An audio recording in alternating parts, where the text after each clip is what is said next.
జగన్ గారు రాహుల్ గాంధీ గారు కలుస్తారంటారా అసలు? ఎందుకంటే వైఎస్ఆర్సీపీ అలాగే కాంగ్రెస్ కలుస్తుందంటారా అంటే చాలా మంది చాలా హోప్స్ పెట్టుకున్నారు. నేను కూడా ఒక వీడియో చేశా, ఏమని రాహుల్ గాంధీ గారు జగన్ గారు కలిసి అలయన్స్గా ఏర్పడతారో, కూటమిని ఎదుర్కొంటారో, అలా ఏర్పడితే కొద్ది గొప్ప లాభపడుతుంది, ఆంధ్రప్రదేశ్లో కాంగ్రెస్ లాభపడుతుంది, వైఎస్ఆర్సీపీ లాభపడుతుందని ఒక రకమైనటువంటి వీడియో చేశాను నేను. కానీ నా అంచనాలు మొత్తం తలకిందులు అయిపోయినాయి. ఎందుకంటే జగన్ గారు ఏంటి రాహుల్ గాంధీ గారు పరువు మొత్తం తీసేశాడు ఆయన. నిజంగా ఏంటి జగన్ గారు రాహుల్ గాంధీ గారు పరువు తీసేయడం ఏంటని మీరు అనుకున్నారా? వాస్తవంగా అయితే పరువు తీసేసినట్టే, దాంట్లో ఎలాంటి డౌట్లేదు. ఏంటో నేను చెప్పబోయే ముందు నాది రిక్వెస్ట్ ఉందండి, తెలుగు రాష్ట్ర ప్రజలందరూ తెలియాలా నిజాలు ఏంటనేది. కాబట్టి మీ బాధ్యతగా మీరు లైక్ చేయండి, నా బాధ్యతగా నేను చెప్తా. లైక్ చేశారా? లైక్ చేస్తే నాకు మోటివేషన్ ఉంటుంది, ఎక్కువ మందికి ఇన్ఫర్మేషన్ షేర్ అవుతుంది. కొత్తగా మన ఛానల్ చూసేవారు ఎవరైనా సరే ఖచ్చితంగా పక్కాగా సబ్స్క్రైబ్ చేయండి. మీ అమూల్యమైన అభిప్రాయాన్ని కామెంట్ రూపంలో తెలియజేయండి. ఇప్పుడు ఒక్కసారి రాహుల్ గాంధీ గారి గురించి జగన్ గారు ఏం మాట్లాడాడో విన్నాం ఒకసారి. ఆయన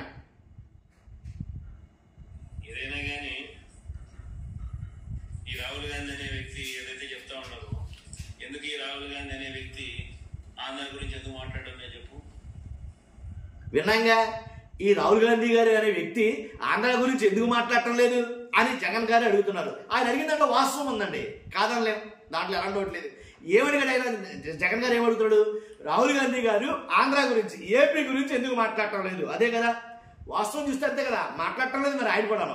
కాబట్టి రాహుల్ గాంధీ గారు అన్ని రాష్ట్రాల గురించి మాట్లాడతారు కానీ ఏపీ గురించి మాట్లాడటం లేదండి. ఏపీలో సజావుగా జరిగినాయనే ఎన్నికలు, ఏపీలో ఈవీఎం ఫ్రాడ్ లేకుండా జరిగిందనే ఎన్నికలు, ఏపీలో దొంగ ఓటర్లు లేకుండా జరిగిందనే ఎన్నికలు. కాబట్టి ఏపీలో ఎన్నికల్లో అవకతవకలు లేవనా ఆయన మాట్లాడకపోవడం గల కారణం. మరి ఎందుకు మాట్లాడట్లేదు అని జగన్ గారు అడుగుతున్నారు. ఇంకో మాట చెప్పాలంటే రాహుల్ గాంధీ గారు ఏంటి చాలా రాష్ట్రాల గురించి, ఒక్క రాష్ట్రం కాదు, ఇలాగా మహారాష్ట్ర కానీ, అలాగే బీహార్ కానీ, అలాగే కర్ణాటక కానీ, ఇలా 1, 2 కాదు, ఇంచుమించుగా ఎక్కడైతే బీజేపీ గెలిచిందో ఆ రాష్ట్రాలన్నిటి గురించి కూడా ఆయన మాట్లాడుతున్నాడు. అవసరమైతే దాని మీద ఫైట్ చేస్తాడు, యుద్ధం చేస్తాడు, దాంట్లో ఎలాంటి డౌట్ లేదు. అంటే ఆంధ్రప్రదేశ్ గురించి మాట్లాడటం లేదు కానీ మిగిలిన రాష్ట్రాల గురించి అయితే మాట్లాడతాడో ఆ విషయంలో ఆయన చిన్నపాటి యుద్ధమే చేస్తున్నాడు, దాంట్లో ఎలాంటి డౌట్ లేదు. కాబట్టి అన్ని రాష్ట్రాల గురించి మాట్లాడిన ఆయన బీహార్లోనేమో 53 లక్షల ఓట్లు ఏంటి మొత్తం ఓట్లు కలిపేశారు, దొంగ ఓట్లు చాలా ఉన్నాయి, కానీ ఒక రకంగా గెలవడానికి చాలా మటుకు చేస్తున్నారు అని అయితే కనుక మాట్లాడడం జరిగింది. కాబట్టి అలాంటి రాహుల్ గాంధీ గారు ఏంటి కర్ణాటక గురించి, మహారాష్ట్రలోనేమో 8 లక్షల ఓట్లు కానీ కొత్త ఓట్లు వచ్చి చేరిపోయి ఆ ఓట్లలో చాలా దొంగ ఓట్లు ఉన్నాయి అని అన్నాడు. కాబట్టి ఇవన్నీ మాట్లాడిన ఆయన ఆంధ్రప్రదేశ్లో కూడా ఫ్రాడ్ జరిగింది.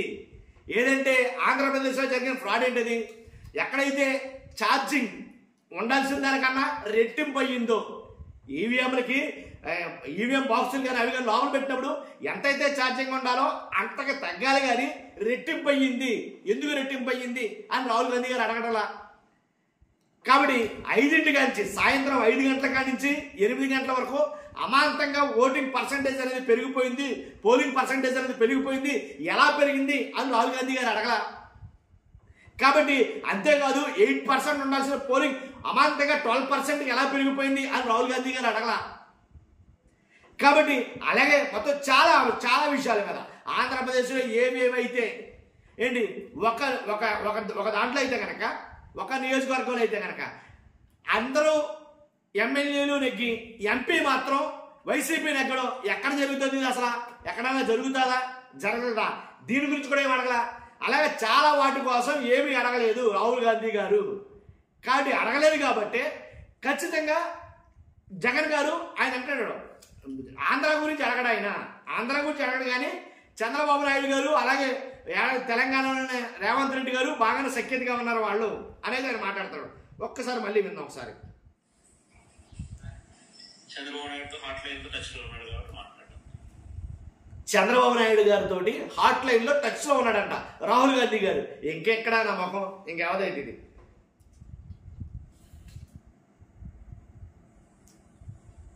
ఎందుకు Andhra in charge national spokesperson మనుషుడు అమానిక్యం ఠాకూర్ అయ్యబుద్ధన్న చంద్రబాబు నాయుడు గురించి మాట్లాడినాడా? అయ్యబుద్ధన్న ప్రజాస్వామ్యాన్ని ఇంత కూలీ చేస్తానని క్వశ్చన్ చేసినాడు. అది ప్రజాస్వామ్యం ఇంత కూలీ అయిపోతామంటే మాణిక్య ఠాకూర్ అన్న వాడు ఏమన్నా మాట్లాడా? అసలు ఎప్పుడన్నా చంద్రబాబు నాయుడు గురించి మాట్లాడా? చంద్రబాబు చేసిన అఘాయిత్యాల గురించి ఈ రకంగా అయితే మాట్లాడుతున్నాం. ఒకసారి ఇంకా చంద్రబాబు నాయుడు ఇన్ని స్కామ్లు చేస్తున్నాడు, కంటి ముందర కనపడతాను, వీధికి మీద బెల్ట్ షాప్ కనపడుతుంది, పక్కకు తిరిగి. నిజమేనండి, ఈ మాట కూడా వాస్తవమే. ఏ వీధికి వెళ్ళినా బెల్ట్ షాప్ కనపడుతుంది. కానీ ఆంధ్రప్రదేశ్లో జరుగుతున్న అరాచకాల గురించి, అన్యాయాల గురించి కాంగ్రెస్ వాళ్ళు ఏ పాపాన కూడా మాట్లాడట్లేదు. ఆంధ్రప్రదేశ్ గురించి ఎందుకు మాట్లాడట్లేదు? షర్మిల గారు ఉన్నారు కాంగ్రెస్ గురించి, ఆవిడ తీసేశారనుకో, ఆవిడ ఇంక లెక్కలేదు. కానీ ఆవిడ ఏనాడైనా ఆంధ్రప్రదేశ్లో జరుగుతున్న అన్యాయాల గురించి, అక్రమాల గురించి అసలు మాట్లాడింది? ఆవిడ మాట్లాడలేదు, షర్మిల గారు కూడా. కాబట్టి ఎందుకురా షర్మిల ఆంధ్రప్రదేశ్లో పార్టీ తరఫున నిలబడ్డారని అంటే కనుక ఓన్లీ జగన్మోహన్ రెడ్డి గారిని తిట్టడం కోసం, జగన్మోహన్ రెడ్డి గారిని ఇంకెంతసేపు ఆడిపోసుకోవడం తప్ప రెండో పని అయితే షర్మిల గారికి లేదు. కాబట్టినేమో ఆవిడ జీవితం రాజకీయ సమాధి అయిపోయినట్టు తెలుసు కనుక, వాస్తవంగా ఆవిడ రాజకీయ జీవితం సమాధి అయిపోయినట్టే షర్మిల గారిది. ఇంకా రెండో ఆప్షన్ లేదు ఆవిడకి. కాబట్టి ఆవిడ తీసేశారు నాకు తెలిసి. చూద్దాం ఇంకేమో మాట్లాడారు అనేది. ఈ రాహుల్ గాంధీ అనే వ్యక్తి ఏదైతే చెప్తా ఉన్నారో, ఎందుకు ఈ రాహుల్ గాంధీ అనే వ్యక్తి ఆంధ్ర గురించి ఎందుకు మాట్లాడడం చెప్పు. చంద్రబాబు నాయుడుతో హాట్ లైన్ తో టచ్ లో ఉన్నాడు కాబట్టి మాట్లాడారు. ఎందుకు కూడా Andhra in charge national spokesperson మనుషుడు మాణిక్యం ఠాకూర్ అయ్యబోతున్న చంద్రబాబు నాయుడు గురించి మాట్లాడాడా? అయ్యబోతున్న ప్రజాస్వామ్యాన్ని ఇంత కూలీ చేస్తానని ఆయన క్వశ్చన్ చేసినాడా? చంద్రబాబు నాయుడు ఇన్ని స్కామ్లు చేస్తున్నాడు, కంటి ముందర కనపడతాను, వీధికి మీద బెల్ట్ షాప్ కనపడుతుంది, పక్కకు తిరిగిన పర్మిట్ రూమ్ కనిపిస్తుంది, ఎంఆర్పీ రేట్ల కన్నా ఎక్కువ రేట్లు అమ్ముతున్నారు.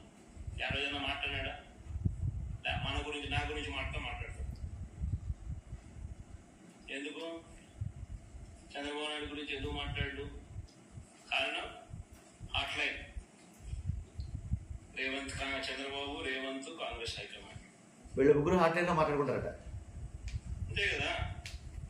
ఎందుకంటే చంద్రబాబు నాయుడు గురించి ఎందుకు మాట్లాడి చెప్పు, ఆ రాహుల్ గాంధీ ఆంధ్ర గురించి ఎందుకు మాట్లాడి చెప్పు. ఆంధ్రాలో అంతకన్నా పెద్ద జరిగింది కదా ఇక మాట్లాడుతున్నారు. స్కాములు, ఎలక్షన్, ఓటింగ్, ఓటు చోరీ, ఓటింగ్ అంటున్నారు కదా. మన ఆంధ్రాలో జరిగింది ఏమన్నా ఎందుకు మాట్లాడు? 12.5% మాట్లాడు. ఎందుకంటే హాట్ లైన్ చంద్రబాబు నాయుడు, రాహుల్ గాంధీ, రేవంత్ రెడ్డి. ఇదో పార్టీలు, వీళ్ళు ఎజెండా. లాస్ట్ అన్నాడా, 14 అన్నాడా?